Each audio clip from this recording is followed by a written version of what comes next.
Your RV batteries are one of those things that you just want them to work when you go to use them. You want them to have enough power in them to do what you're hoping to do. So today we're going to be talking about your RV batteries and what you need to know.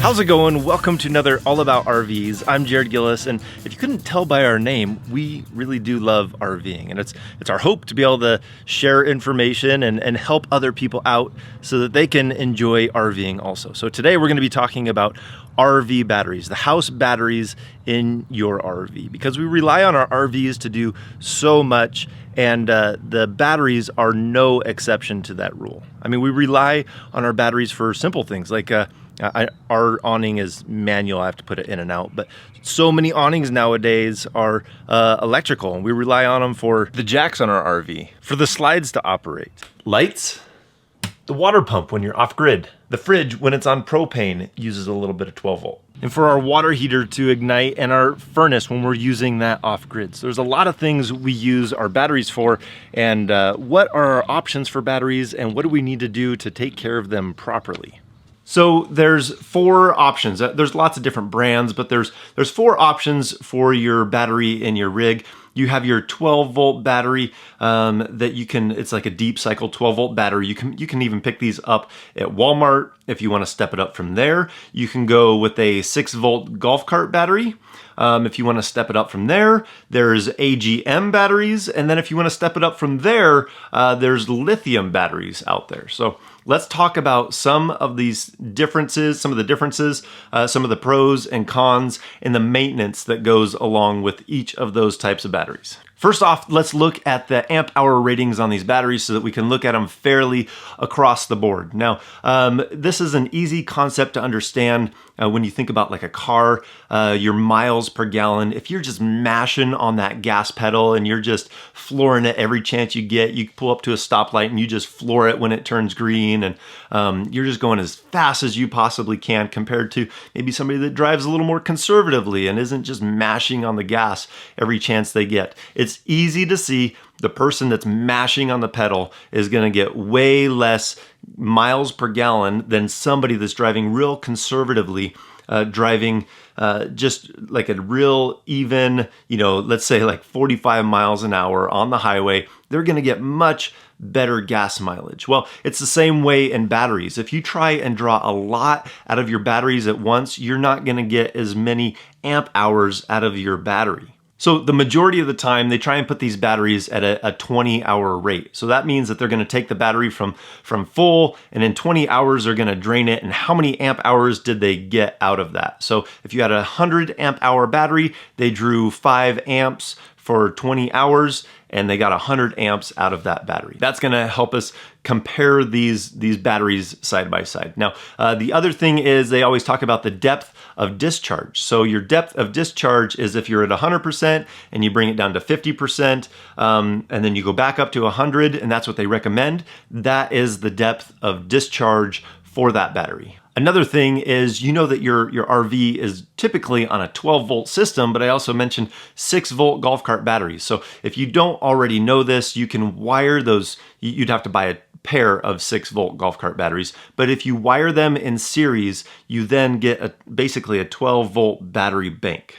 So here's a quick rundown of the difference between parallel and series. So if you had two 12 volt batteries and you were going to wire them together to be one battery bank, you're going to tie the positive to the positive, and then on the other side, you're going to tie the negative to the negative, and then you're going to connect your loads and charger on each of those batteries. Essentially what you have done is you created a battery bank. So because you tied those together in parallel, it's going to remain a 12 volt battery bank, but then you add those amp hours together. So let's just say that each of those was 100 amp hours. You now have a 200 amp hour battery bank. Now, if we were to look at how we wire in series the 6 volt golf cart batteries to get them to 12 volts, we're going to wire them, like I said, in series. We're going to take the positive of one battery and tie it to the negative of the other battery, and then our load and our charger are then going to connect to those open positive and negative loads. So you've basically built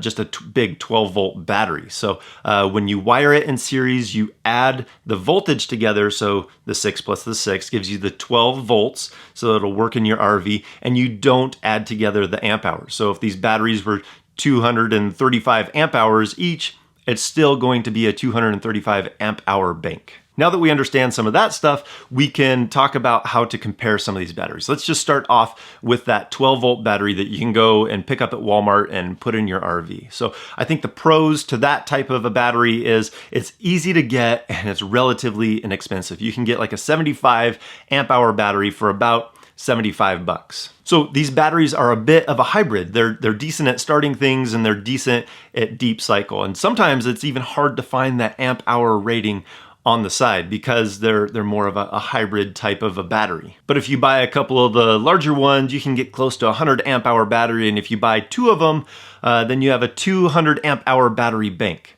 Now, the depth of discharge on these batteries is 50%. You don't want to bring these batteries past that 50% before you charge them back up, because if you do, you begin the process of sulfation and damaging the battery. And that's one of the leading causes for killing your battery, is having that sulfation when you draw it past that 50%. So in a nutshell, if you ended up buying two of them and you had a 200 amp hour battery bank, you only really get to use 100 amp hours out of that battery bank. Now, with this battery also, we have some maintenance that goes along with them. This is a lead acid battery. They vent out of the top. So if you have a container, typically your RV is going to have like a storage bin up front that's already vented, or usually a bay that's dedicated for batteries. It's already going to be vented. So you don't really have to put too much thought into this. Just make sure you keep it in its position to be vented. But with that, it's going to be off-gassing, and with that, it loses some of its fluid inside. So then you have to check it ever so often and put that water level at the proper level. Because if you let it get too low, then you're just going to be killing your battery again and then replacing it long before you would ever want to. Now, let's say you wanted to step it up and get some golf cart batteries. So you're gonna have to buy those in pairs, and they usually come around 215 amp hours, 235 amp hours. I mean, the more amp hours you get, usually the taller they get. So one of the drawbacks to these batteries, if your battery storage compartment can't handle a taller battery, these typically are taller, but if you can handle a taller battery, it's not a big deal at all. Now, this battery is great at handling that deep discharge and cycle that our RVs usually go through, but you still want to remember, don't take it past that 50%. It's the same as that 12-volt battery, because if you take it below that point, you're going to do damage to your battery. So take it to the 50% and then charge it back up. So it's similar there, similar maintenance. You want to ensure that that water level is going to be at the same, the proper level that it needs to be at. If you let it dry out, you're just going to destroy that battery.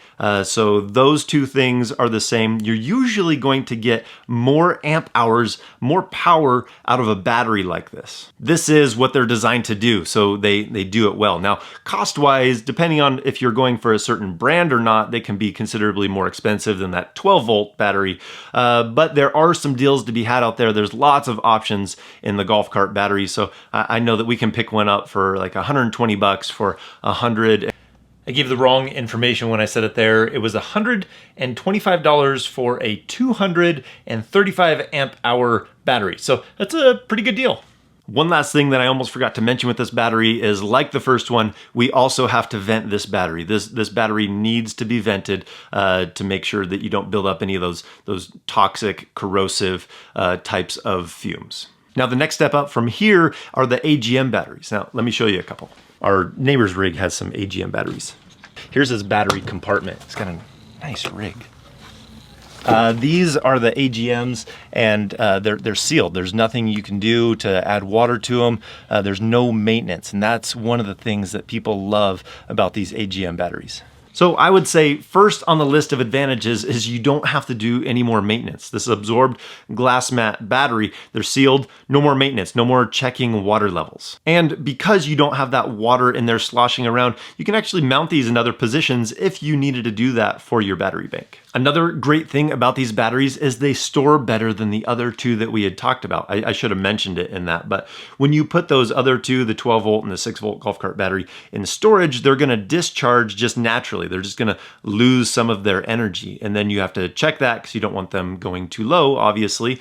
But these AGM batteries, they store better. They don't lose as much as you store them, as they just kind of sit there on the shelf. So that is a good thing too. And when you're ready to start charging them up, they charge much faster than the other two. So if you need to charge up your batteries quickly, which is always a good thing, they charge faster. Now you will need to get a converter charger to match this AGM style of battery because they take a different charge cycle than the other two, but they charge much quicker. Now, you might be looking at this list and thinking, that's all advantages. Where are the cons to this battery? Well, the cost pretty much doubles from those 6 volt golf cart batteries, depending on the brand you get. I'll put a link in the description, but there's some on Amazon that you can get for around $250 a piece, something like that. So it starts stepping up there in price, but there's a lot of advantage that come with it. Now let's move along to our last battery, which is the lithium,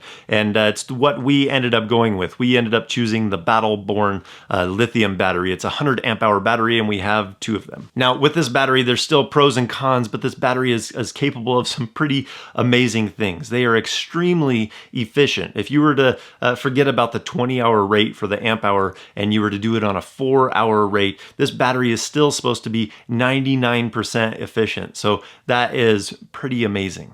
Number 2, these batteries are lighter than the 6 volt golf cart batteries that we had before. Now those were close to like 65 pounds, something like that. These Battle-Born batteries, they are 29 pounds each, and they are about the same size as your typical, just your normal battery. So if you're just gonna drop them into the same place that you had your batteries previously, they'll usually fit in that same place, which is kind of handy. And the size was kind of important to us because of where we're going to be putting them.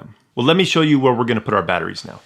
We typically have this area right here that holds 2 batteries, but now we're going to put them down here in this basement area. We have this weird little nook in between the wall back there and the water tank, because our water tank's here in this basement, and we really couldn't store anything. It was always awkward, nothing really fit in there. But these batteries, I can stack them and put them on their side back in here. I talked to Battle-Born. They said this configuration's more than fine for their batteries, but I'm able to utilize that space now and actually gain just a little bit of storage. So for me, this works out pretty well. I don't mind putting them in that position because they require 0 maintenance. There's nothing that I have to do, no water level or anything, no venting needed at all also. So it works great in that spot. This bay works really good for where we're putting our batteries because it protects them from getting too hot and too cold. You don't want these batteries getting too far on either extreme. It's not good for them. Now, talking about temperature, this is something that I learned this week, that if you let those other lead acid batteries discharge and then they freeze, you're destroying your battery also. So if you're putting your RV in storage, make sure that battery's charged, because I guess a charged battery isn't gonna freeze like a discharged battery would. Now, I saved one advantage to couple along with the disadvantage. So I know a lot of people are going to say, man, those batteries are so much more expensive. And they are. It's $1,000 compared to the prices of the other batteries. But what you get along with that is the life of the battery, so the cycles that it can handle. The lead acid and the AGM, those are typically going to last you for about 1,000 cycles. This lithium battery is going to last you for 3,000 cycles. And once you hit that 3,000 cycle point, it goes to usually around like a 75 to an 80% capacity that you still have in that battery. So you still have 80% of that battery going forward. So the life expectancy, if you were to do the math on all of it, it pencils out if you're planning on using them a lot. And especially for us, when we live in our rig full time, it works out really well.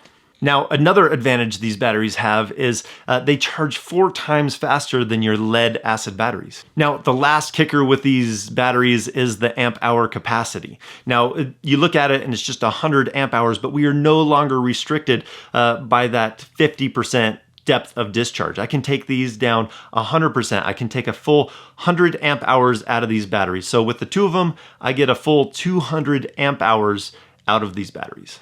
If I wanted to do that in an equivalent AGM battery, I'd have to be looking at probably 4 AGM batteries for the footprint of these, and we just don't have the space for that. So for us, these worked out great. Now that's basically the rundown of all these batteries, and I don't think that there's a one size fits all. For instance, if you're somebody that goes from RV park to RV park and you're almost always plugged in, then maybe that 12-volt battery you can pick up at Walmart would work well for you, because you're not really looking for a huge capacity to be off grid. But let's say you love getting out there and staying out there just as long as you can, and that's your ultimate goal, then lithium might be the best option for you. Now, let me leave you with a few things that you want to keep in mind. Now, I'm going to put a link in the description to some of these things, but I think a good battery monitor is always great to know how much you're putting in, how much you're taking out. So there's a link to that. I think you should get away from a single stage converter if that's what your RV has. It's really bad for your batteries. It's not efficient at charging them. It'll boil them if you leave it plugged in too long, and then you'll kill your battery that way too. So a good multi-stage converter is great. We'll do a whole video on that. You don't want to mix and match these different battery types in your battery bank. You want to get the same battery basically in the same lot, because they have different resistances and whatnot. So you want to have similar batteries bought at the same time, same age and all that. Now, those are some of the best things you can do to keep your battery to last is check the maintenance if your battery requires maintenance, and watch how deep you discharge those batteries for the AGM and the lead acid. So doing those things is really going to take care of your batteries. Don't let them die, and they'll serve you a decent amount of time, a good long time. So if you like this video and if it helped you out, give it a thumbs up. If you haven't already, hit that subscribe button. And if we don't see you on the road, hopefully we'll see you in the next video. So get out there and have some fun.